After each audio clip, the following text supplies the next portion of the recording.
আসসালামু আলাইকুম ওয়া রাহমাতুল্লাহি ওয়া বারাকাতুহু। নাহমাদুহু ওয়া নুসাল্লি আলা রাসূলিহিল কারীম, আম্মা বা'দ। আউযু বিল্লাহি মিনাশ শাইতানির রাজীম। ওয়াজ-যারিয়াতি যারওয়া ফাল-হামিলাতি বিকরা ফাল-জারিয়াতি ইসরা ফাল-মুকাসসিমাতি আমরা। সম্মানিত উপস্থিতি, আজকে ইনশাআল্লাহ আমরা সূরা জারিয়াত সম্পর্কে আলোচনা করব। জারিয়াত শব্দের অর্থ হলো যে ঝঞ্ঝাবায়ু, ঝড়। তো এই ঝঞ্ঝাবায়ু সম্পর্কে আল্লাহ তাআলা সূরা অবতীর্ণ করেছেন, অর্থাৎ এই শব্দটা এই সূরাতে উল্লেখ হয়েছে, এই হিসাবে এই সূরার নামকরণ করা হয়েছে। আর এই সূরাটি মক্কায় অবতীর্ণ হয়েছে, এই সূরাটি মক্কায় অবতীর্ণ হয়েছে। আর এই সূরার মূল ভাষ্য হলো, মূল উদ্দেশ্য হলো যে পরকালীন জীবনের প্রতি ঈমান আনয়ন করা। দুনিয়াতে আল্লাহ তাআলা বিভিন্ন জাতিকে ধ্বংস করেছিলেন, সেই জাতির কয়েকটা জাতির ঘটনা উল্লেখ করা হয়েছে এবং পরকালীন জীবনে মানুষ যেন বিশ্বাসী হয়, ঈমান আনয়ন করে, সেই বিষয়ে আল্লাহ তাআলা এই সূরাতে সতর্ক করেছেন। তো মহান রব্বুল আলামিন প্রথম আয়াতে বললেন ওয়াজ-যারিয়াতি যারওয়া, শপথ ঘূর্ণিঝড়ের তথা ধূলি ঝড়ের শপথ, অর্থাৎ যেই বাতাস প্রবাহের মাধ্যমে ধূলিকণা ওড়ে, খড়কুটা ওড়ে, সেই ঝঞ্ঝা বায়ুর শপথ। ফাল-হামিলাতি বিকরা, অতঃপর শপথ হামিলাত বহনকারী, আল বিকরা বোঝা বহনকারী মেঘমালার শপথ। মেঘপুঞ্জ যা বোঝা বহন করে, তার মানে মেঘমালাতে সাধারণত যে পানি থাকে এটাকে উদ্দেশ্য করা হয়েছে, যেহেতু মেঘমালা পানি বহন করে। তো এই পানি বহনকারী মেঘমালার শপথ। ফাল-জারিয়াতি ইসরা, এরপর আল্লাহ তাআলা শপথ করলেন ফাল-জারিয়াতি ইসরা, সহজে চলমান সমুদ্র পথে যে সকল নৌযান সহজে চলাফেরা করে সেই সকল নৌযানের শপথ। ফাল-মুকাসসিমাতি আমরা, এরপর যারা ফয়সালা করেন সেই সকল ফেরেশতাগণের শপথ। তো আল্লাহ তাআলা এই যে শপথ করেন, সাধারণত শপথ করার পর গুরুত্বপূর্ণ বিষয় উল্লেখ করেন এবং বিশেষ করে তিনটা বিষয় সর্বদা আল্লাহ তাআলা উল্লেখ করেন। যদি শপথের শব্দ ব্যবহার হয়, হরফ ব্যবহার হয় কখনো, অর্থাৎ আমরা জানি যে শপথের হরফ হলো তিনটি, ওয়াও, এরপর বা এবং তা, অর্থাৎ আল্লাহি। মানুষ শপথ করার আগে শুরুতে বলে আল্লাহি, সৌদিদের মুখে এটা আপনারা সর্বদাই শুনে থাকেন, আল্লাহি, এরপরে বা বিল্লাহি, আল্লাহর শপথ, এরপর তাল্লাহি, আল্লাহর শপথ। তো এই তিনটা হরফ দিয়ে যদি কখনো শপথ শুরু হয়, তাহলে আলেমগণ বলেছেন এরপরে আল্লাহ তাআলা সাধারণত পবিত্র কোরআনে তিনটা বিষয়কে উল্লেখ করেছেন।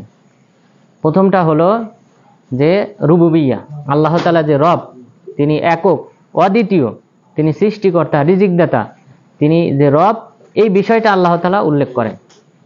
দ্বিতীয় যে বিষয়টা উল্লেখ করেন আর রিসালা, নবুয়ত, আল্লাহ তাআলা যে নবী রাসূলগণকে প্রেরণ করেছেন, তাদেরকে প্রেরণ করার উদ্দেশ্য কি, তো এই রিসালত সম্পর্কে আল্লাহ তাআলা আলোচনা করেন। এরপর 3 নম্বর যে বিষয়টা উল্লেখ করেছেন মুফাসসিরিনগণ, সেটা হলো আল হাসর, অর্থাৎ মানুষের যে হাসর নাসর হবে, পুনরুত্থান দিবস হবে, বিচার আচার হবে, সেই দিবস সম্পর্কে আল্লাহ তাআলা উল্লেখ করেন। তাহলে যদি ওয়াও অথবা বা অথবা তা, এই তিনটা হরফের মাধ্যমে শপথ আল্লাহ তাআলা উল্লেখ করে থাকেন পবিত্র কোরআনে, তাহলে বুঝতে হবে এরপরে আল্লাহ তাআলা সাধারণত এই তিনটা বিষয় উল্লেখ করেছেন। একটা হলো যে তিনি রব, তার রুবুবিয়ত সম্পর্কে উল্লেখ করেন। দ্বিতীয়টি হলো রিসালাত তথা নবী রাসূলগণের প্রেরণ করা, নবীকে কোন উদ্দেশ্যে নিয়ে প্রেরণ করা হয়েছে সেই উদ্দেশ্য উল্লেখ করেন। এরপর 3 নম্বর হলো হাসরের ময়দান সম্পর্কে আল্লাহ তাআলা আলোচনা করেন। এখানেও তার ভিন্নতা নয়, এখানে আল্লাহ তাআলা 4টি বিষয়ের শপথ করেছেন। 4টি, প্রথমটি হলো আজ-যারিয়াত, অর্থাৎ ঘূর্ণিঝড়, ঝঞ্ঝা বায়ু, বাতাস, এই বাতাসের শপথ করেছেন। 2 নম্বরে শপথ করেছেন মেঘমালার।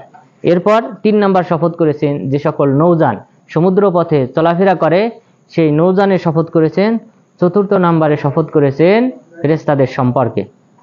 যে ফেরেশতারা, এই ফেরেশতাদের সম্পর্কে শপথ করার পর এরপরে আল্লাহ তাআলা কি উল্লেখ করলেন, ইন্নামা তুআদুনা লাসাদিক, নিশ্চয়ই তোমাদেরকে যা প্রতিশ্রুতি দেওয়া হয়েছে বিচার দিবসের সেটা সত্য। তাহলে এটা হাসরের সম্পর্কে আল্লাহ তাআলা উল্লেখ করেছেন যে কিয়ামত দিবসে এমন একটা দিন আল্লাহ তাআলা নির্ধারণ করে রেখেছেন, যেই দিবসে সকল মানুষকে, সকল জিন জাতিকে এবং সকল সৃষ্টিকুলকে, পশু পাখি সবাইকে কি করা হবে, হাসরের ময়দানে সমবেত করা হবে। পশু পাখিদেরও বিচার হবে। পশু পাখিদের মধ্যে কেউ দুনিয়াতে যদি কোনো পশু পাখি অপর পশু পাখির উপর জুলুম করে থাকে, আল্লাহ তাআলা কিয়ামত দিবসে সেই দুর্বল পাখিকে, দুর্বল পশুকে শক্তি দান করবেন, সে সেই সমপরিমাণ জুলুম করবে ওই পাখির উপর। এরপর তাদেরকে আল্লাহ তাআলা মাটি হয়ে যেতে বলবে।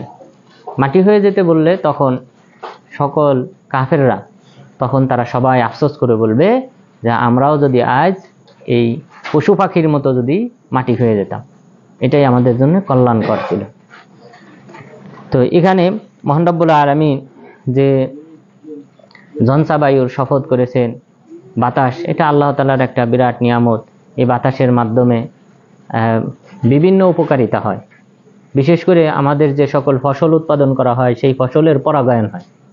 পরাগায়ন বলতে যে ফসলের মধ্যে কিন্তু নর এবং মাদি, অর্থাৎ স্ত্রীলিঙ্গ এবং পুরুষ লিঙ্গ উভয় লিঙ্গ রয়েছে।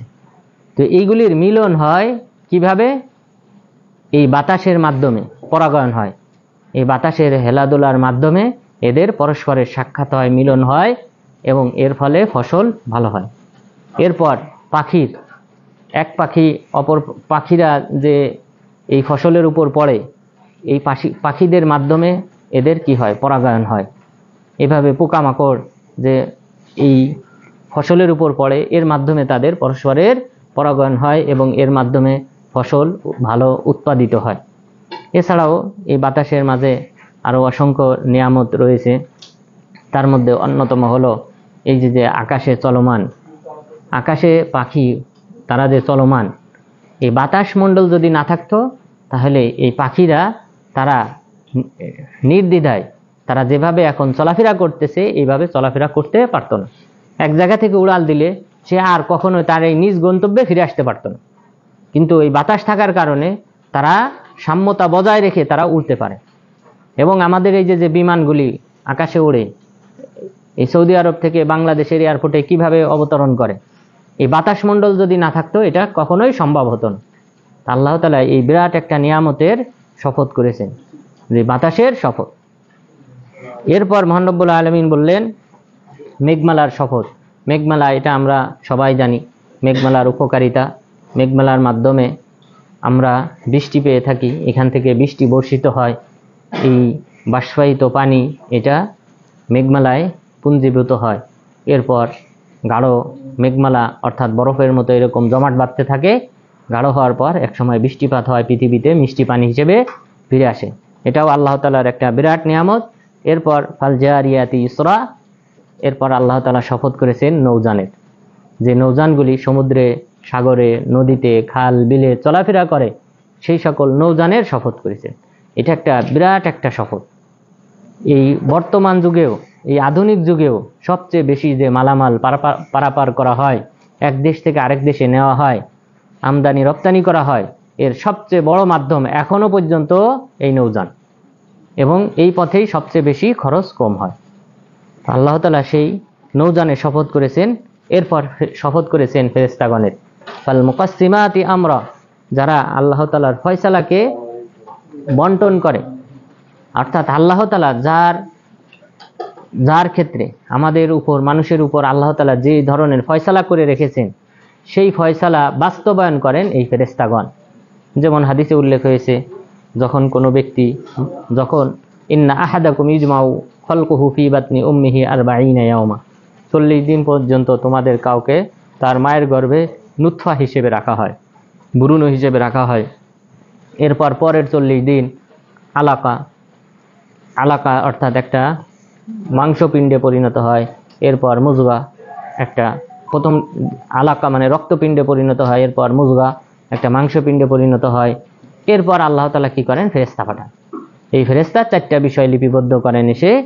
তার মধ্যে একটা হলো বিকাতবি রিজকিহি ওয়া আজালিহি, যে তার রিজিক পৃথিবীতে এসে সে কি ভক্ষণ করবে, কি খাবে, তার রিজিক কি হবে, তার সন্তান আদি কি হবে, এই যে রিজিক, যাবতীয় রিজিকের যত ধাপ আছে সবগুলি লিপিবদ্ধ করা হয়।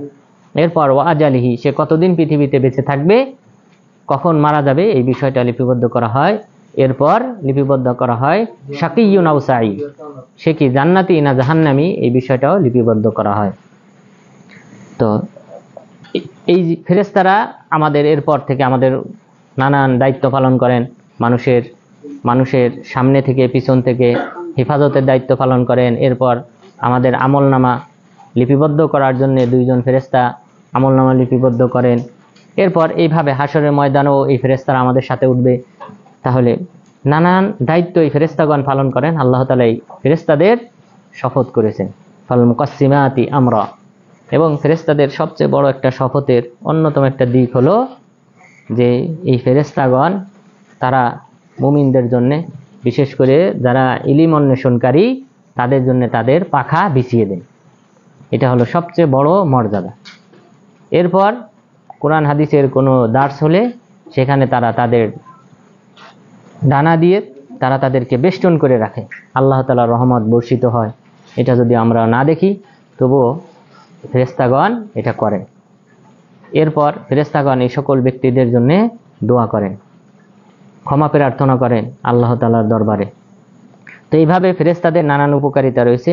এই কারণে আল্লাহ তাআলা এই 4টি মহান নিয়ামতের শপথ করে এরপরে গুরুত্বপূর্ণ যে বিষয়টা উল্লেখ করেছেন, ইন্নামা তুআদুনা লাসাদিক, তোমাদেরকে যেই প্রতিশ্রুতি দেওয়া হয়েছে কিয়ামত দিবসের, সেটা লাসাদিক, অবশ্যই এটা সত্য, এটা অবশ্যই বাস্তবায়িত হবে।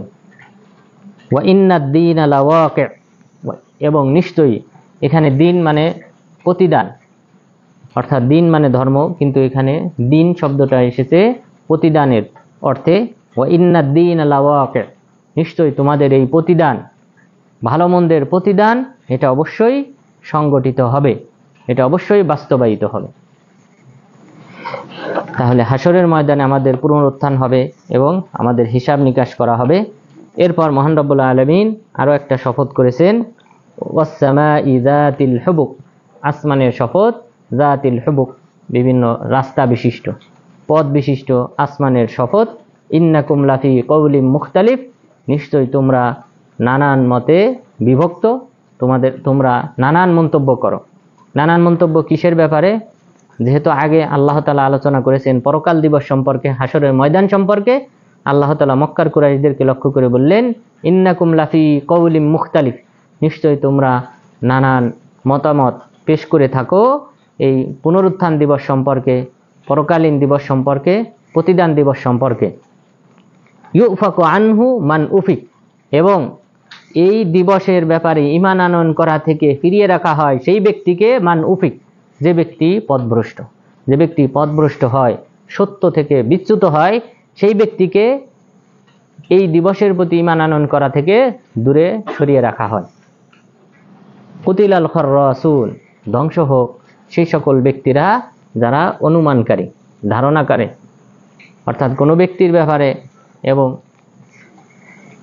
এই ঈমান সংক্রান্ত যে 6টি রোকন আছে, এই রোকনের ব্যাপারে যারা অনুমান করে, ধারণা করে, সেই সকল ব্যক্তিরা ধ্বংস হোক, তাদের উপর আল্লাহ তাআলার অভিশাপ।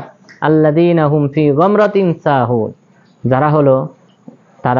যারা মূর্খতায় এবং অবহেলায় নিমজ্জিত, সেই সকল ব্যক্তিরা ধ্বংস হোক। তাহলে এখানে 2 শ্রেণীর ব্যক্তিদের কথা বলা হয়েছে। একটা হলো যারা অনুমান করে, তাহলে খারাপ ধারণা কোনো ব্যক্তির ব্যাপারে, কোনো প্রতিষ্ঠানের ব্যাপারে, এটা নিশ্চিত দলিল প্রমাণ না পাওয়া পর্যন্ত করা যাবে না। আল্লাহ তাআলা এখানে অনুমানকারীদেরকে বলেছেন কুতিলাল খাররাসুন, তারা ধ্বংস হোক। সুতরাং আল্লাহ তাআলা যেহেতু এদের ধ্বংস চেয়েছেন, সুতরাং আমাদের উচিত এই খারাপ ধারণা করা থেকে কোনো ব্যক্তির ব্যাপারে নির্দিষ্ট কোনো প্রকার প্রমাণ না পাওয়া গেলে অনুমান করে কোনো মন্তব্য করা যাবে না, অর্থাৎ তাহলে এটা গীবতের অন্তর্ভুক্ত হবে। এরপর আল্লাযীনা হুম ফি গামরাতিন সাহুন, এখানে আল্লাহ তাআলার উদ্দেশ্য হলো যারা পরকাল দিবসের ব্যাপারে সন্দিহান পোষণ করে এবং যারা এই ব্যাপারে গাফেল অমনোযোগী, সেই সকল ব্যক্তিদের জন্য ধ্বংস। তারা জিজ্ঞাসা করে ইয়াসআলুনা আইয়ানা ইয়াউমুদ্দিন, তারা খেল তামাশার ছলে জিজ্ঞাসা করে এই প্রতিদান দিবস কবে হবে। অর্থাৎ একজন আরেকজনকে জিজ্ঞাসা করে। যখন রাসূল সাল্লাল্লাহু আলাইহি ওয়াসাল্লাম মক্কার কুরাইশদেরকে এই পুনরায় যে উত্থান ঘটানো হবে এই বিষয়ে যখন সংবাদ দিলেন, তখন তারা বলে ইয়াসআলুনা আইয়ানা ইয়াউমুদ্দিন, যে এই দিন কবে হবে, অর্থাৎ এই দিন হবে না। এটা হলো তাদের এই প্রশ্ন করার উদ্দেশ্য হলো এই দিন সংগঠিত হবে না। আল্লাহ তাআলা বললেন ইয়াউমা হুম আলান নারি ইউফতানুন, সেই দিন তাদেরকে জাহান্নামের আগুনে নিক্ষেপ করা হবে, পোড়ানো হবে। এখানে আল্লাহ তাআলা যে শব্দটা ব্যবহার করেছেন ইউফতানুন, ফাতনুন শব্দটার অর্থ হলো, সাধারণ যে অর্থ সেটা হলো ইদখালুজ যাহাব আলান নার লিতাতাহহারা আন রাদাআতিহা, যে খাদ বিশিষ্ট যে স্বর্ণ আছে এই স্বর্ণকে আগুনে নিক্ষেপ করা হয় খাদকে দূর করার জন্য, খাঁটি সোনায় পরিণত করার জন্য, এটাকে বলা হয় ফাতন।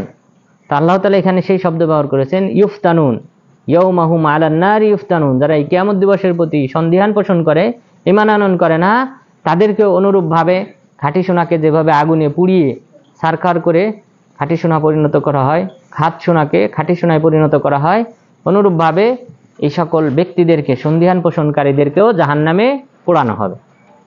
তাহলে ইফতানুনের অর্থ ইউহরাকুন, তাদেরকে আগুনে পোড়ানো হবে। যুকু ফিতনাতাকুম হাযাল্লাযী কুনতুম বিহি তাস্তাজিলুন, যুকু তোমরা আস্বাদন করো, ফিতনাতাকুম তোমাদের শাস্তি, হাযাল্লাযী কুনতুম বিহি তাস্তাজিলুন যে শাস্তির কথা তোমরা দুনিয়াতে দাবি করতে, তাড়াহুড়া করতে, যে আমাদেরকে কেন শাস্তি দেওয়া হয় না। অর্থাৎ মক্কার কুরাইশরা পরকাল দিবসকে অস্বীকার করত এবং তারা বলতো হাইহাতা হাইহাতা লিমা তুআদুন, তোমাদেরকে যে প্রতিশ্রুতি দেওয়া হয়েছে পরকালের, এটা বহু দূরের বিষয়, এটা কখনোই সংগঠিত হবে না। আল্লাহ তাআলা কিয়ামত দিবসে তাদেরকে জাহান্নামে নিক্ষেপ করার পর বলবেন এটাই সেই শাস্তি, যে শাস্তি তোমরা দুনিয়াতে তাড়াহুড়া করে কামনা করতে। ইন্নাল মুত্তাকিনা ফি জান্নাতি ওয়া আয়ুন, এরপরে আল্লাহ তাআলা মুত্তাকিদের সম্পর্কে, তাদের নিয়ামত সম্পর্কে আল্লাহ তাআলা উল্লেখ করেছেন যে ইন্নাল মুত্তাকিনা ফি জান্নাতি ওয়া আয়ুন, নিশ্চয়ই মুত্তাকিরা যারা আল্লাহ তাআলার প্রতি, তাকওয়া শব্দের অর্থ কয়েকটি অর্থ রয়েছে, যে সবচেয়ে প্রসিদ্ধ যেটা অর্থ ওমর ইবনে আব্দুল আজিজ রাহিমাহুল্লাহ তিনি বলেছিলেন যে ইজতিনাবু মা নাহাল্লাহু আনহু ওয়া আদাউ মাফতারাদাল্লাহ, আল্লাহ তাআলা যা ফরজ করেছেন সেটা আদায় করা, আর আল্লাহ তাআলা যা নিষেধ করেছেন সেটা বর্জন করাকে বলা হয় তাকওয়া। তাহলে ভালো কাজ করা আর অন্যায় অশ্লীল ফাহেসি কাজ পরিহার করাকে বলা হয় তাকওয়া। তাহলে যারা মুত্তাকি, যারা ফরজ আমলগুলি করে এবং সেই সাথে যারা অন্যায় ফাহেসি কাজ পরিহার করে, ফি জান্নাতি ওয়া আয়ুন, তারা থাকবে বাগবাগিচায় এবং ঝর্ণাধারায়, অসংখ্য ঝর্ণাধারা থাকবে এবং জান্নাত থাকবে, সেই জান্নাতে তারা অবস্থান করবে। অর্থাৎ জান্নাতে আল্লাহ তাআলা তাদেরকে রাখবেন। আখিদিনা মা আতাহুম রব্বুহুম, তারা জান্নাতে উপভোগ করবে, আল্লাহ তাআলা তাদের রব তাদেরকে যা প্রতিদান দান করবেন, এই জান্নাতে যে সকল নিয়ামত দান করবেন সেই সকল নিয়ামত তারা তথায় উপভোগ করবে। আর এই উপভোগকারীদের একটা বৈশিষ্ট্য হলো ইন্নাহুম কানু ক্বাবলা যালিকা মুহসিনিন, নিশ্চয়ই তারা ছিল পার্থিব জীবনে মুহসিনিন, সৎকর্ম পরায়ণশীল, ভালো আমল করত। তাহলে ভালো আমল কিন্তু জান্নাতে যাওয়ার অন্যতম একটা কারণ, সাবাব। আমাদেরকে এই সাবাব গ্রহণ করতে হবে। অর্থাৎ শুধুমাত্র ঈমান আনয়ন করার উপর অটল থাকলে হবে না, বরং সেই সাথে আমলের মাধ্যমে বাস্তবায়ন করতে হবে। তাহলে ঈমান বলা হয় তিনটি কাজের সমন্বয়কে। একটা হলো অন্তরে দৃঢ় বিশ্বাস, ঈমানের যে 6টি রোকন আছে, আল্লাহর প্রতি বিশ্বাস স্থাপন করা, ফেরেশতাদের প্রতি বিশ্বাস স্থাপন করা, এরপর নবীদের প্রতি, আসমানি কিতাবের প্রতি, এরপর তাকদীরের ভালো মন্দের প্রতি, এরপর পরকালীন জীবনের প্রতি ঈমান আনয়ন করা। এই 6টি রকমের প্রতি ঈমান আনয়ন করা অর্থাৎ মনে দৃঢ়ভাবে বিশ্বাস করা যে এগুলি সত্য, ফেরেশতারা আছে, আল্লাহ তাআলা আছেন, এরপর নবী রাসূলগণকে আল্লাহ তাআলা তার পক্ষ থেকে তিনি জিবরিল আলাইহিস সালামের মাধ্যমে ওহী পাঠিয়েছেন, আসমানি কিতাব পাঠিয়েছেন, এগুলির প্রতি দৃঢ় বিশ্বাস থাকা। কারণ এগুলি সব গায়েবী বিষয়, আমরা আল্লাহ তাআলাকে দেখি না, ফেরেশতাদেরকে দেখি না। এরপর ওহী যে জিবরিল আলাইহিস সালাম নিয়ে এসেছেন, এটা সশরীরে যে এসেছেন ফেরেশতা, এটা অন্য কোনো ব্যক্তি দেখেন নাই, কিন্তু মানুষের আকৃতিতে এসেছেন এটা দেখেছেন। তো আমরাও ফেরেশতাদেরকে দেখি না। এরপর আসমানি কিতাব, এটাও আমরা ঈমান আনয়ন করার উপর যে নবীগণের উপর এই কিতাবগুলি এসেছে, তাওরাত এসেছে, ইনজিল এসেছে, যা কোরআনে সংবাদ দেওয়া হয়েছে, তাহলে এগুলিও গায়েবী বিষয়। এরপর তাকদীর এটা আরও বেশি গায়েব, তাকদীরের বিষয় আরও বেশি গায়েবী বিষয়, অর্থাৎ কার ভাগ্যে কি আছে এটা কেউ জানে না, কে কখন কি খাবে এটা কেউ জানে না, তাহলে তাকদীরটাও এটাও আরও বেশি গোপনীয় বিষয়। এরপর পরকালীন জীবন, অর্থাৎ মৃত্যুর সময় থেকে নিয়ে হাসরের ময়দান, এরপর জান্নাত জাহান্নাম পর্যন্ত যা কিছু ঘটবে, যার সংবাদ আমাদেরকে দেওয়া হয়েছে, এগুলিও গায়েবী বিষয়। তাহলে এই গায়েবী বিষয়ে প্রতি ঈমান দৃঢ়ভাবে আমাদের অন্তর থেকে দৃঢ় বিশ্বাস থাকতে হবে। দৃঢ় বিশ্বাস থাকার পর এরপরে কি করতে হবে? মুখে স্বীকৃতি দিতে হবে যে আশহাদু আল্লা ইলাহা ইল্লাল্লাহ ওয়া আন্না মুহাম্মাদার রাসূলুল্লাহ, এই স্বীকৃতি মুখে দিতে হবে। এরপর 3 নম্বর ধাপ হলো আমলে বাস্তবায়ন করতে হবে। আমি যে সাক্ষ্য প্রদান করলাম আল্লাহ ব্যতীত সত্য কোনো মাবুদ নেই, মুহাম্মদ সাল্লাল্লাহু আলাইহি ওয়াসাল্লাম আল্লাহর রাসূল, সুতরাং তারা যে সকল বিধিবিধান আমাদের উপর ফরজ করেছেন, যে সকল কাজ আমাদেরকে নিষেধ করেছেন, সেগুলি পালন করতে হবে। তাহলে এটা আমলে বাস্তবায়ন করা, এই 3টার নাম, এই 3টার সমন্বয়কে বলা হয় ঈমান। তাহলে এই 3টা সমন্বয়ের লাস্টের ধাপ যেটা, যে আমলে বাস্তবায়ন করা, সেই সম্পর্কে মহান রব্বুল আলামিন বললেন ইন্নাহুম কানু ক্বাবলা যালিকা মুহসিনিন, ইতিপূর্বে তারা ছিল ইহসানকারীদের অন্তর্ভুক্ত তথা সৎ আমল পরায়ণকারী ছিল। তারা দুনিয়াতে ভালো আমল করে এসেছিল, এই কারণে আল্লাহ তাআলা তাদেরকে এই জান্নাত এবং ঝর্ণাধারা এগুলি দান করেছেন। কানু কলিলাম মিনাল লাইলি মা ইয়াহজাউন, এটা একটা বিরাট একটা বৈশিষ্ট্য মুমিনদের। তাহলে দুনিয়াতে তারা ভালো আমল করত, সেই ভালো আমলের একটা ভালো আমল, 2টি ভালো আমল আল্লাহ তাআলা এখানে, মোট 3টি ভালো আমলের কথা আল্লাহ তাআলা এখানে পরবর্তীতে উল্লেখ করেছেন। একটা হলো কানু কলিলাম মিনাল লাইলি মা ইয়াহজাউন, তারা রাতে কিছু অংশ ঘুমাইতো, অর্থাৎ খুব কম টাইমই ঘুমাইতো, অধিকাংশ সময় তারা রাতে আল্লাহ তাআলার ইবাদত করত, কুরআন তেলাওয়াত, তাহাজ্জুদের সালাত, এগুলি তারা আদায় করত। কলিলাম মিনাল লাইলি মা ইয়াহজাউন, তারা রাতে কমই ঘুমাইতো ইলম অর্জন করার জন্যে, এরপর কুরআন তেলাওয়াতের জন্যে, আল্লাহর জিকিরের জন্যে, এরপর সালাত আদায় করার জন্যে তারা কম ঘুমাইতো। এটা একটা বিরাট একটা বৈশিষ্ট্য। ইমাম বুখারী রাহিমাহুল্লাহ তার সম্পর্কে আল ওয়াররাক রাহিমাহুল্লাহ তিনি বলেছেন যে আমি আর ইমাম বুখারী একই রুমেই থাকতাম, একই রুমেই 2 জন থাকতাম, কিন্তু ইমাম বুখারীকে দেখেছি রাতে, প্রত্যেক রাতে 15 থেকে 20 বার তিনি জাগ্রত হতেন, 15 থেকে 20 বার তিনি জাগ্রত হতেন। তাহলে আমরা একই সাথে থাকলেও আমার মাঝে আর তার মাঝে ব্যবধান অনেক। তিনি ওই একটানা ঘুমিয়ে থাকতে পারতেন না, অর্থাৎ কোনো সময় কোনো একটা মাসালা তার মনে পড়তো, ওটা কি করতেন, রাতে চেরাগ জ্বালিয়ে, বাতি জ্বালিয়ে এটা নোট করতেন, এরপর সালাত আদায় করতেন। বলছেন এক রাতের মধ্যে 15 থেকে 20 বার তিনি জাগ্রত হতেন। তো সুতরাং এটা হলো অন্যতম একটা মুমিনদের বৈশিষ্ট্য যে কানু কলিলাম মিনাল লাইলি মা ইয়াহজাউন, তারা রাতে কম সময়ই ঘুমাইতো। ওয়াবিল আসহারি হুম ইস্তাগফিরুন, তাদের অন্যতম আরেকটা বৈশিষ্ট্য হলো যে শেষ প্রহরে, রাতের শেষ ভাগে তারা আল্লাহ তাআলার কাছে ক্ষমা প্রার্থনা করত। শেষ সময়ে আল্লাহ তাআলার কাছে ক্ষমা প্রার্থনা করার অন্যতম একটা কারণ হলো এই সময় দোয়া কবুল হয়, এই সময় আল্লাহ তাআলা প্রথম আসমানে নেমে আসেন, ইয়ানজিলু রাব্বুনা তাবারাকা ওয়া তাআলা কুল্লা লাইলাতিন ইলাস সামাঈদ দুনিয়া ইযা মাযা সুলুসুল লাইল, যে আল্লাহ তাআলা আমাদের রব প্রত্যেক রাতে 2/3 অতিক্রম করার পর নেমে আসে। আমাদেরকে ঈমান আনতে হবে যে আল্লাহ তাআলা প্রথম আসমানে চলে আসে প্রতি রাতে 2/3, অর্থাৎ একটা রাত যদি হয় 9 ঘন্টার, তাহলে 6 ঘন্টা অতিক্রম করার পর বাকি যে 3 ঘন্টা, এই 3 ঘন্টার মধ্যে আল্লাহ তাআলা কি করেন, এই প্রথম আসমানে নেমে আসেন। তাহলে এই লাস্টের এই সময়টাতে আমাদের কি করতে হবে, বেশি বেশি ইবাদত করতে হবে, তাহাজ্জুদের সালাত আদায় করতে হবে, কোরআন তেলাওয়াত করতে হবে এবং দোয়া করতে হবে। তাহলে মুমিনদের একটা অন্যতম বৈশিষ্ট্য হলো ওয়াবিল আসহারি হুম ইস্তাগফিরুন, তারা রাতের শেষ ভাগে আল্লাহ তাআলার কাছে ক্ষমা প্রার্থনা করে। তো আল্লাহ তাআলা এই শেষ রাতে নেমে এসে বলেন যে তোমাদের মধ্যে কি কেউ আছে যে আমার কাছে চাইবে, আমি তার চাওয়া পূরণ করব? তোমাদের মধ্যে কেউ আছে কি যে আমার কাছে ক্ষমা প্রার্থনা করবে, আমি তার পাপ ক্ষমা করব? তা আল্লাহ তাআলা নেমে আসেন বলেছেন এবং এইভাবে আহ্বান করেন যে তোমাদের মধ্যে কেউ আছে কি চাওয়ার, তাই আমি তার চাওয়া পূরণ করব। কিন্তু আশআরিয়া এবং মাতুরিদিয়া এই সকল ভ্রান্ত দল, তারা বলে আল্লাহ তাআলা নেমে আসেন যে শব্দ ব্যবহার করা হয়েছে এর অর্থ হলো আল্লাহর নির্দেশ নেমে আসে। নাউযুবিল্লাহ। তাহলে আল্লাহর নির্দেশ যদি নেমে আসে, আল্লাহর নির্দেশ নেমে আসলো, আসার পর সে যদি বলে যে তোমাদের মধ্যে কেউ আছে কি যে ক্ষমা চাইবে, আমি তাকে ক্ষমা করব, তাহলে আল্লাহ ছাড়া অন্য কেউ কি মানুষের পাপ ক্ষমা করার অধিকার রাখে?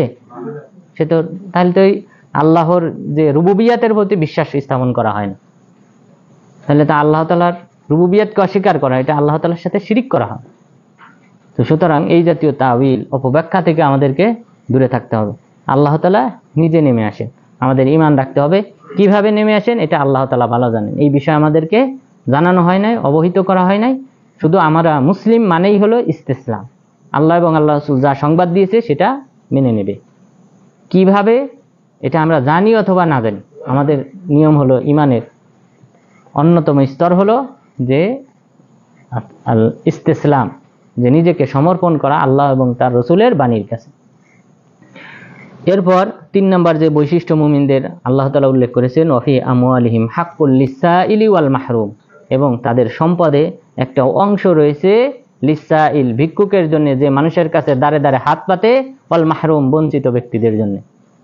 তাহলে মুমিনদের বা এই জান্নাতি ব্যক্তিদের অন্যতম একটা বৈশিষ্ট্য হলো তাদের সম্পদে একটা অংশ রয়েছে তাদের জন্য, যারা মানুষের দাঁড়ে দাঁড়ে আসে, মানুষের কাছে চায়, অর্থাৎ অভাবের কারণে মানুষের কাছে চায়, ওয়াল মাহরুম, এবং যারা এই সম্পদ থেকে বঞ্চিত, দরিদ্র, এই সকল ব্যক্তিদের জন্য তাদের সম্পদে একটা অংশ রয়েছে, অর্থাৎ সে এই অংশটা নির্ধারণ করে।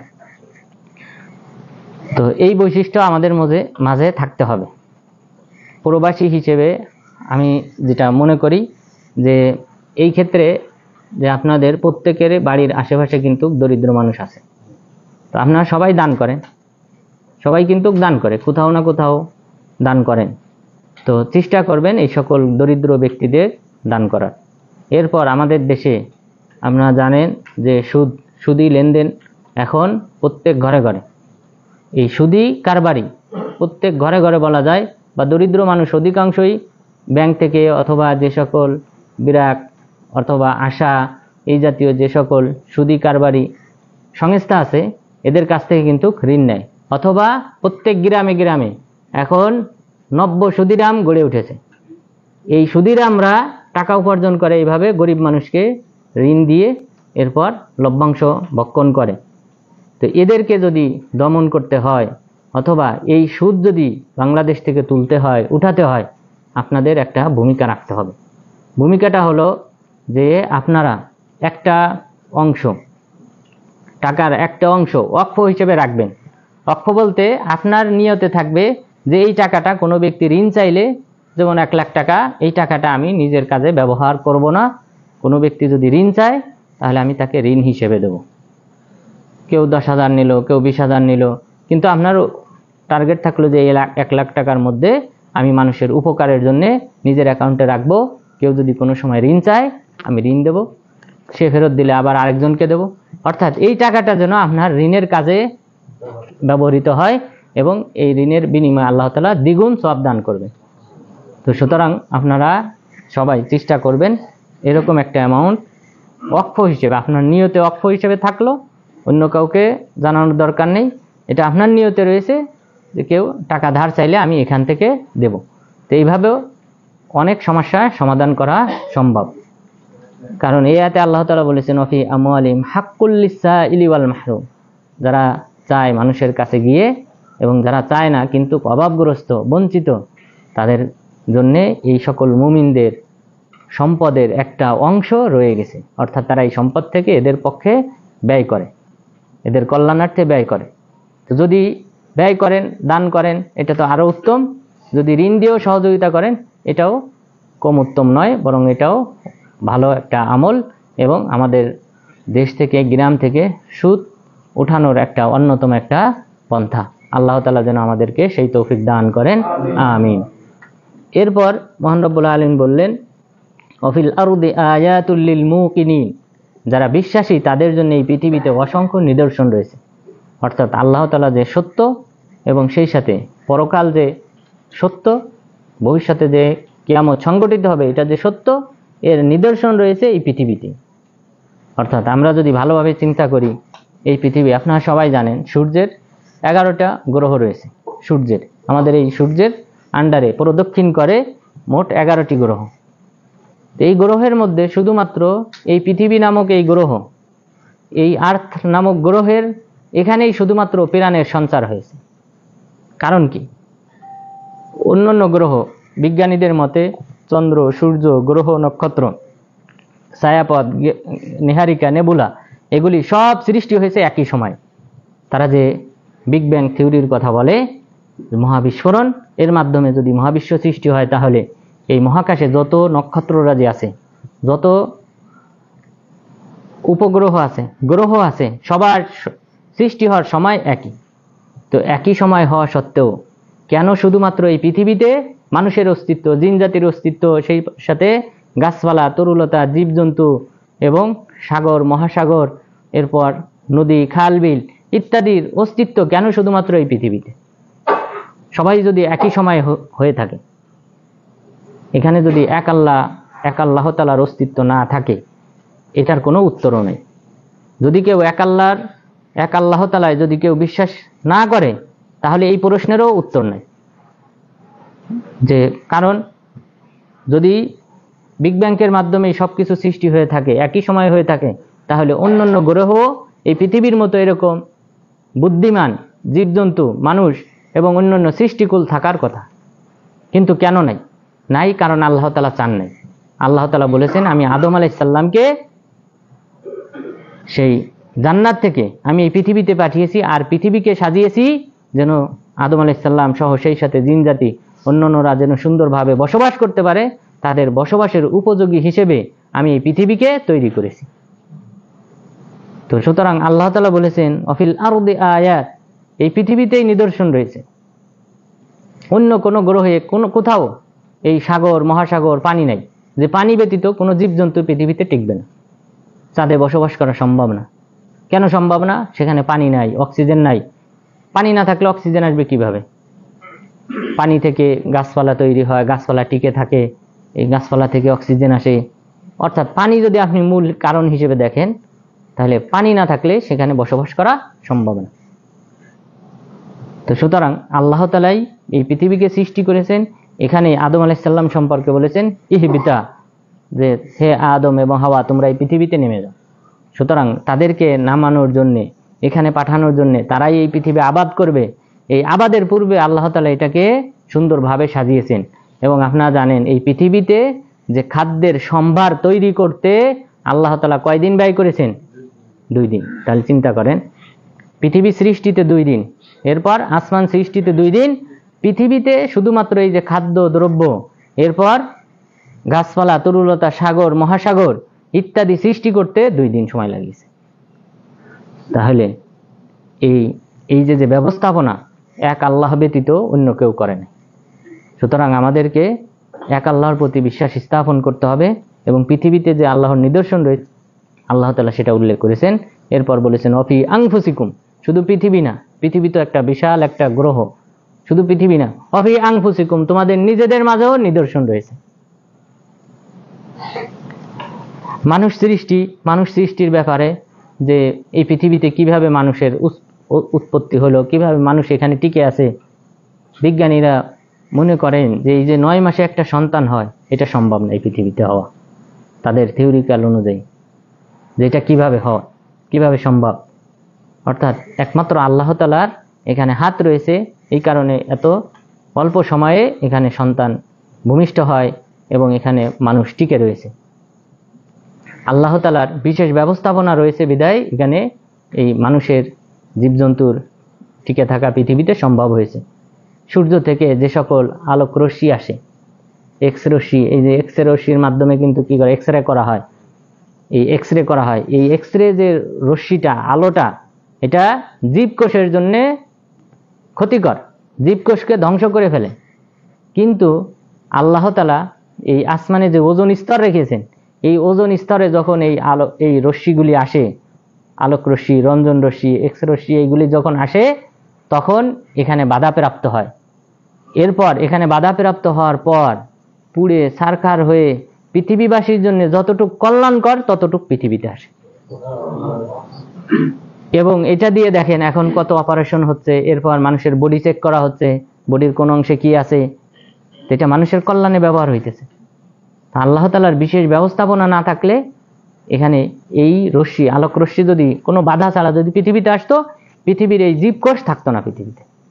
মানুষ বলে, জীবজন্তু বলেন, গাছপালা বলেন, এরপর সামুদ্রিক মাছ বলেন, কোনো কিছু এখানে টিকতো না। তাহলে আল্লাহ তাআলার বিশেষ ব্যবস্থাপনা রয়েছে। এরপর অফি আনফুসিকুম, তোমাদের নিজেদের মাঝে আল্লাহ তাআলা, আমরা দেখেন এই পৃথিবীতে এই গাছপালা, বিভিন্ন ফসল যে উৎপাদিত হয়, ফলমূল উৎপাদিত হয়, একই মাটি থেকে উৎপাদিত হয়, একই বৃষ্টির পানি থেকে উৎপাদিত হয়, একই খালবিলের পানি থেকে উৎপাদিত হয়, কিন্তু এক একটা স্বাদ এক এক রকম। এই হাতে রয়েছে আল্লাহ তাআলার বিশেষ নিদর্শন। এই আমরা আমাদের জিহ্বায় আল্লাহ তাআলা 3000-এর উপরে স্বাদগ্রাহী তন্ত্র দিয়ে রেখেছেন, যার মাধ্যমে আমরা এই বিভিন্ন খাবার খাওয়ার পর বিভিন্ন স্বাদ পাই। এটা যদি না থাকতো আমরা সব খাবার একই স্বাদ পেতাম।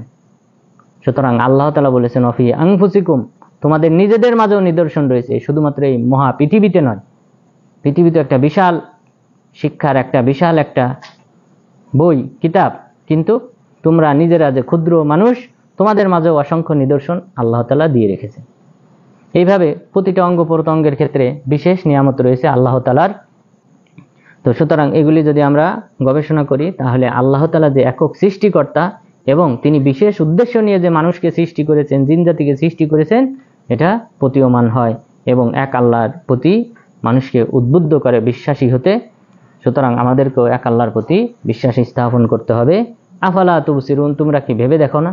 অর্থাৎ আমরা যদি আমাদের বডির এই সব কিছু বডি নিয়ে যদি আমরা শিক্ষা অর্জন করি, আমরা যে অক্সিজেন গ্রহণ করি, শুধু আমরা কিন্তু অক্সিজেন করি না, বরং আমাদের শরীরের প্রতিটা কোষ, এই প্রতিটা কোষও কিন্তু কি করে? অক্সিজেন গ্রহণ করে। যে জায়গায় অক্সিজেন না হয় ওখানে দেখবেন যে ফোড়া হয়, কোনো জায়গায় কি হয়, চামড়া মারা গেছে ইত্যাদি, কারণ ওই জীবকোষগুলি ওখানে অক্সিজেন পৌঁছায়। তো এইভাবে আল্লাহ তাআলা নানান নিদর্শন আমাদের শরীরের মাঝে রেখেছেন। সুতরাং এটা নিয়ে আমাদেরকে ভাবতে হবে। আফালা তুবসিরুন, তোমরা কি ভেবে দেখো না? ওয়াফিস সামাই রিজকুকুম ওমা তুআদুন, এবং আসমানে রয়েছে তোমাদের রিজিক, ওমা তুআদুন, এবং তোমাদেরকে যে প্রতিশ্রুতি দেওয়া হয়েছে সেটাও রয়েছে আসমানে। অর্থাৎ যে পৃথিবী যে ধ্বংস হবে সেটাও আসমান থেকে হবে। আল্লাহ তাআলা এই আসমান, চন্দ্র, সূর্য, এগুলিকে কিয়ামতের পূর্বে কি করে ফেলবেন? এই যে বর্তমান যে সিস্টেমে তারা প্রদক্ষিণ করতেছে, সূর্য ঘুরতেছে, সূর্যকে প্রদক্ষিণ করতেছে পৃথিবীকে প্রদক্ষিণ করতেছে চন্দ্র, এই যে সিস্টেম চালু রয়েছে, এগুলি থাকবে না। ওমা তুআদুন, এবং আসমানে তোমাদেরকে যে প্রতিশ্রুতি দেওয়া হয়েছে যে কিয়ামত, সেই কিয়ামতও হবে। ওয়াজুমিআ আশ-শামসু ওয়াল কমার, চন্দ্র সূর্যকে একাকার করে ফেলা হবে, অর্থাৎ তখন চন্দ্রকে সূর্য গ্রাস করে ফেলবে, তো কিয়ামত সংঘটিত হবে। তাহলে আসমান থেকে রিজিক আসে, আসমান থেকে বৃষ্টি বর্ষিত হয়, এর মাধ্যমে পৃথিবীতে ফসল ফলে এবং উদ্ভিদ উৎপন্ন হয়, এর মাধ্যমে সৃষ্টিকুল জীবজন্তু বেঁচে থাকে, টিকে থাকে। অর্থাৎ এটাকে বলা হয় যে, যেমন ধরেন ঘাস, এই ঘাস খেয়ে বেঁচে থাকে কারা? গরু, ছাগল ইত্যাদি। এদেরকে খেয়ে বেঁচে থাকে কারা? মানুষ। মানুষ, এরপর হিংস্র প্রাণী, এরা খেয়ে বেঁচে থাকে। এরপর যেমন ধরেন পানি থেকে শ্যাওলা তৈরি হয়, এগুলি খেয়ে ছোট ছোট মাছ ইত্যাদি বেঁচে থাকে। এই ছোট মাছকে খেয়ে বেঁচে থাকে অন্যান্য বড় মাছগুলি। এভাবেই কিন্তু সাম্যতা বজায় আছে। ব্যাঙ খায় ফড়িং, ঘাসে ফড়িং তৈরি হয়, ফড়িংকে ব্যাঙ খায়, ব্যাঙকে সাপ খায়, সাপকে আবার ঈগল খায়। এইভাবে কি যে খাবারের ব্যবস্থাপনা আল্লাহ তাআলা করে রেখেছেন, এভাবেই কিন্তু এই পৃথিবী চলমান রয়েছে। আর এই রিজিকটা তাহলে প্রথম বলা যায় যে বৃষ্টিপাতের মাধ্যমেই আছে। অর্থাৎ বৃষ্টিপাত যদি না হয় তাহলে পৃথিবীতে ফসলও যেমন উৎপাদিত হবে না, ঘাস উৎপন্ন হবে না, এখানে যে ছোট ক্ষুদ্র প্রাণীগুলি আছে ফড়িং ইত্যাদিও তৈরি হবে না। ফলে পরবর্তী যে ধাপের প্রাণী আছে যেমন ব্যাঙ, এরাও তৈরি হবে না, এরাও টিকে থাকবে না। এরপর তাদেরকে খেয়ে যারা বেঁচে থাকে সাপ, এরাও টিকে থাকবে না। সাপকে খেয়ে যারা বেঁচে থাকে ঈগল, তারাও বেঁচে থাকবে না। তো এইভাবে সুতরাং এখানে ফাসাদ সৃষ্টি হবে, এখানে বিশৃঙ্খলা সৃষ্টি হবে, সুতরাং এখানে টিকে থাকা সম্ভব হবে না। তো আল্লাহ তাআলা বলেছেন যে আসমানে রয়েছে তোমাদের রিজিক, এবং সেই সাথে তোমাদের যে প্রতিশ্রুতি দেওয়া হয়েছে কিয়ামত, সেই কিয়ামতও সংগঠিত হবে। যে আসমান থেকে বিভিন্ন ধরনের যে মহাপ্রলয় রয়েছে, এই সূর্য একদিন তার আলো হারিয়ে ফেলবে। ইযা শামসু কুব্বিরাত, স্মরণ করো সেই সময়ের কথা যখন সূর্য আলোহীন হয়ে যাবে। সূর্য যদি আলোহীন হয় পৃথিবীর কি পরিণাম হবে? এখন এই দিনের বেলায় 2-1 ঘন্টা কম, রাতের তুলনায় 2-1 ঘন্টা কমের ব্যবধানের কারণে পৃথিবীতে দেখেন কতটা ঠান্ডা। তো যদি সূর্যই না থাকে তাহলে পুরা পৃথিবীর পরিণাম কি হবে? অ্যান্টার্কটিকা মহাদেশ, একটা মহাদেশ, সেই মহাদেশ সম্পূর্ণ বরফে ঢাকা, বিশাল একটা মহাদেশ। এখানে মানুষ বসবাস করতে পারে না, কারণ এখানে সূর্যের আলো আসে না, সুতরাং এটা বরফে ঢাকা পড়ে গেছে। তো অনুরূপভাবে পৃথিবী থেকে যদি সূর্যই না থাকতো তাহলে পুরা পৃথিবী বরফে ঢাকা পড়তো, এবং এখানকার যে সকল জীবজন্তু আছে সবাই মারা যেত। তো আল্লাহ তাআলা বললেন ফিস সামাই রিজকুকুম, তোমাদের রিজিক রয়েছে। তো রিজিক, সূর্য থেকে আমরা বিভিন্ন ভিটামিন পাই, নানান অর্থ নিহিত রয়েছে এই আল্লাহ তাআলার এই এক বাণীর মাঝে, যে আসমানেই তোমাদের রিজিক। এরপর মহান রব্বুল আলামিন বললেন ফাওয়ারাব্বিস সামাই ওয়াল আরদ ইন্নাহু লাহাক্কুম মিসলা মা আন্নাকুম তানতিক। এই যে এত কথাগুলি আল্লাহ তাআলা ইতিপূর্বে বললেন, এত নিদর্শনের কথা বললেন, এরপরে কি বললেন? ফাওয়ারাব্বিস সামাই ওয়াল আরদ, আসমান এবং জমিনের রবের শপথ, ইন্নাহু লাহাক, নিশ্চয়ই ইহা সত্য, মিসলা মা আন্নাকুম তানতিকুন, যেমন তোমাদের কথা বলা সত্য, আমরা যে কথা বলতেছি এটা যেমন ভাবে সত্য বাস্তবিক, অনুরূপ ভাবে আল্লাহ তাআলাও সত্য, এবং সেই সাথে যে কিয়ামত দিবস সংগঠিত হবে সেটাও সত্য। এরপর মহান রব্বুল আলামিন ঘটনা, নবীগণের কয়েকটা ঘটনা উল্লেখ করেছেন। তার মধ্যে অন্যতম হলো ইব্রাহিম আলাইহিস সালাম সম্পর্কে এবং লূত আলাইহিস সালাম সম্পর্কে ঘটনা উল্লেখ করেছেন। হাল আতাকা হাদিসু যায়ফি ইব্রাহিম আল মুকরামিন, আপনার কাছে কি ইব্রাহিম আলাইহিস সালামের বৃত্তান্ত পৌঁছেছে? ইব্রাহিম আলাইহিস সালামের মেহমানের বৃত্তান্ত পৌঁছেছে, যারা ছিলেন সম্মানিত। তাহলে সম্মানিত মেহমান যারা ইব্রাহিম আলাইহিস সালামের কাছে এসেছিলেন তাদের ঘটনা কি আপনি জানেন? এই সংবাদ কি আপনার কাছে পৌঁছেছে? ইজ দাখালু আলাইহি ফাকালু সালামা, যখন তারা তার কাছে গেলেন, অর্থাৎ এই ফেরেশতাগণ যখন আসলেন ইব্রাহিম আলাইহিস সালামের কাছে, তখন তাকে সালাম দিলেন। ক্বালা সালাম, তখন তিনিও সালামের উত্তর দিলেন। এরপর বললেন কওমুম মুনকারুন, যে অপরিচিত জাতি, অর্থাৎ এই সকল লোকরা ওই অঞ্চলের লোক নয় এবং তাদেরকে ইতিপূর্বে তিনি কখনো দেখেন নাই। তো তিনি বললেন কওমুম মুনকারুন, যে অপরিচিত জাতি। ফারাগা ইলা আহলিহি ফাজাআ বিইজলিন সামিন, এটা হলো মেহমানদারিতার অন্যতম একটা নিদর্শন। ইব্রাহিম আলাইহিস সালাম কি করলেন? ফারাগা ইলা আহলি, তার ফ্যামিলির কাছে গেলেন, ফাজাআ বিইজলিন সামিন, এবং একটা মোটা তাজা গোবৎস ভুনা করে তাদের সামনে পেশ করলেন, এই মেহমানদের সামনে পেশ করলেন। এখানে মুফাসসিরিনগণ বলেছেন যে ফেরেশতাগণ এসেছিলেন, কেউ কেউ বলেছেন দুইজন ফেরেশতা, অর্থাৎ জিবরিল আলাইহিস সালাম এবং মিকাইল আলাইহিস সালাম, তারা দুইজন এসেছেন। কেউ কেউ বলেছেন যে এখানে বহুবচন শব্দ ব্যবহার করা হয়েছে, যে আরো বেশি। তো এই ফেরেশতাগণ এসেছিলেন এবং আসার পর তাদেরকে মেহমানদারির জন্য একটা গোবাছুর জবাহ করে বুনা করে তাদের সামনে পেশ করলেন। ফাকাররাবাহু ইলাইহিম, তাদের সামনে পেশ করলেন। ক্বালা আলা তাকুলুন, এরপর বললেন তোমরা খাও। তোমরা খাও না কেন? অর্থাৎ ফেরেশতাদের সামনে দেওয়ার পর তারা হাত উঠিয়ে নিলেন, তারা খেলেন না। তখন ফাআউজাসা মিনহুম খীফা, তখন তিনি তাদের থেকে আতঙ্কিত হলেন ইব্রাহিম আলাইহিস সালাম। কারণ নিয়ম হলো মেহমান আসছে, অপরিচিত ব্যক্তি খাবার দিয়েছেন, খাবার খায় না। তখন ভীতি সৃষ্টি হলো, ভয়ঙ্কর ভয় তার মধ্যে সৃষ্টি হলো যে তারা বিভিন্ন অপরাধী হতে পারে, ডাকাতি করার উদ্দেশ্যে বা অন্য কোনো উদ্দেশ্য নিয়ে তারা আসতে পারে। তো এই ভয়টা ইব্রাহিম আলাইহিস সালামের মাঝে সৃষ্টি হলো। তাহলে এই ভয়টা হলো তবিয়তগতভাবে, যে আপনি মেহমানকে আপ্যায়ন করতেছেন। তারা সাধারণত নিয়ম হলো মেহমান অপরিচিত ব্যক্তি আসলে তারা খাবে, কিন্তু তারা যখন হাত গুটিয়ে নিলেন তখন তিনি আশঙ্কা করলেন হতে পারে তারা অন্য কোনো উদ্দেশ্য নিয়ে এসেছে। ক্বালু লা তাখাফ, আর তাহলে এটা কি শিরকের অন্তর্ভুক্ত হবে? শিরকের অন্তর্ভুক্ত হবে না, যেগুলি তবিয়তগতভাবে মানুষের তবিয়ত অর্থাৎ স্বভাবগতভাবে হয়। যেমন সিংহ যদি আপনি দেখেন আপনি ভয় পাবেন, সাপ যদি দেখেন স্বাভাবিকভাবে মানুষ ভয় পায়। এটা মানুষের কন্ট্রোলের বাহিরে, এটা মানুষের ক্ষমতার বাহিরে বিষয়, যে সে দেখলেই ভয় পায়। এটা সৃষ্টিগতভাবে এটা মানুষের মাঝে এই ভয়টা রয়েছে, এটা শিরকের অন্তর্ভুক্ত না। শিরকের অন্তর্ভুক্ত হবে তখন যখন আপনি তাকে অন্তর থেকে শ্রদ্ধা করে কোনো মাখলুককে যদি আপনি ভয় পান, যে তার পক্ষ থেকে কল্যাণ অকল্যাণ আসার আশঙ্কা করেন, তখন সেটা কি হবে? শিরকের অন্তর্ভুক্ত হবে। যেমন কোনো ব্যক্তি এখানে আছে, সে আশঙ্কা করতেছে যে কোনো আল্লাহর অলিয়া অর্থাৎ যে আব্দুল কাদের জিলানী, উদাহরণস্বরূপ যে আব্দুল কাদের জিলানী, যে আমি এখন এখানে আছি, এখন আমি আশঙ্কা করি তার পক্ষ থেকে যে সে আমাকে কি করতে পারে, আমার অকল্যাণ করতে পারে, আমার ব্যবসায় ধস নামাতে পারে।